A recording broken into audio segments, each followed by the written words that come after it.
নমস্কার বন্ধুরা, মিতা রান্নাঘরে আজকে সিম দিয়ে একটা রেসিপি করব। কিভাবে করব আপনারা দেখুন। এই যে আমি 500 মতো সিম নিয়েছি, এগুলো এরকম ছোট ছোট করে কেটে আমি ভালো করে ধুয়ে নিয়েছি। সিমটা কড়া বসিয়েছি, আমি সিমটা 2 মিনিট ভাপবে নেব। জল দিচ্ছি কড়া।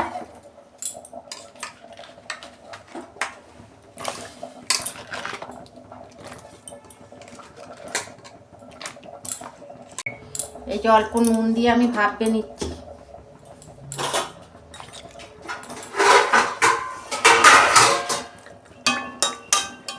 দু মিনিট ঢাকা দিচ্ছি। সিমটা বন্ধুরা ততক্ষণ ভাবানো হোক 2 মিনিট। আমি এই যে 7-8 টুকরো আদা নিয়েছি আর 3টে কাঁচা লঙ্কা নিয়েছি, এটা আমি পেস্ট করব। সর্ষে দিচ্ছি আমি 2 চামচ মতন। অল্প নুন দিয়ে আমি পেস্ট করব। দেখুন বন্ধুরা, সিমটা ভাবানো হয়ে গেছে, আমি ঢেলে ফেলছি। বন্ধুরা, সিমটা আমি ভাজবো, অল্প আমি তেল দিয়ে ভেজে নেব। ফুটো বাটিতে আমি জলটা ঝরিয়ে নিয়েছি, সিমটা ভেজে নিচ্ছি।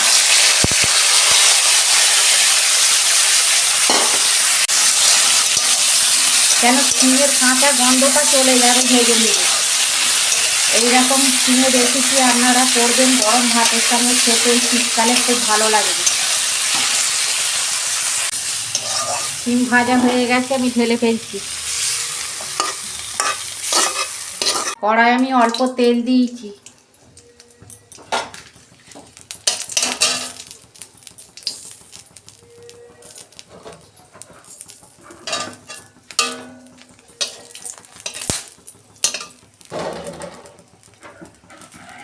কালো জিরে দিচ্ছি।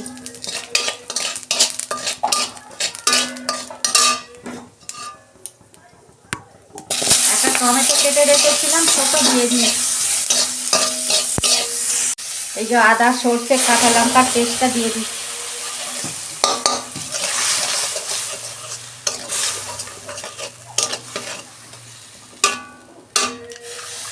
মিক্সির বাটি ধোয়া জল দিচ্ছি।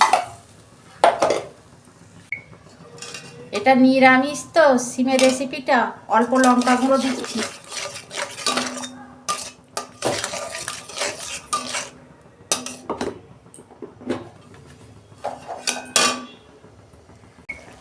ধনে দিচ্ছি অল্প, হলুদ দিচ্ছি অল্প,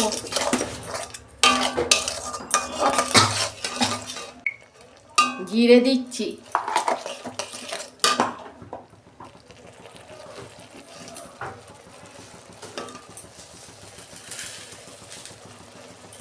অল্প চিনি দিচ্ছি।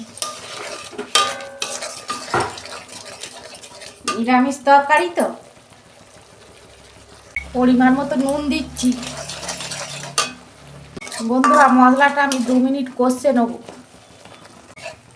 মশলা কষানো হয়ে গেছে, তেল ছেড়ে গেছে, আমি সিমটা দিয়ে দিচ্ছি। যে কষানো হয়ে গেছে, আমি জল দিচ্ছি, অল্প জল দেবো, বেশি দেবো না, কেননা সিমটা তো ভাবানো আছে। সিম সেদ্ধ হয়েই গেছে।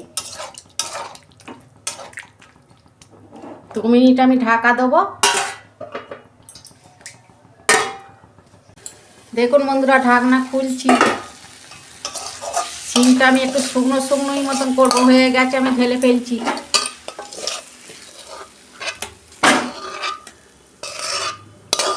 দেখুন বন্ধুরা, নিরামিষ সিমের রেসিপি কত সুন্দর হয়েছে। দেখুন, আপনারা এরম একবার হলেও করবেন আর কমেন্টে লিখবেন। কমেন্টে লিখতে ভুলবেন না। আমার রান্নাটা যদি ভালো লাগে আমার পাশে থাকবেন, লাইক কমেন্ট সাবস্ক্রাইব করবেন আর প্রচুর প্রচুর শেয়ার করে দেবেন।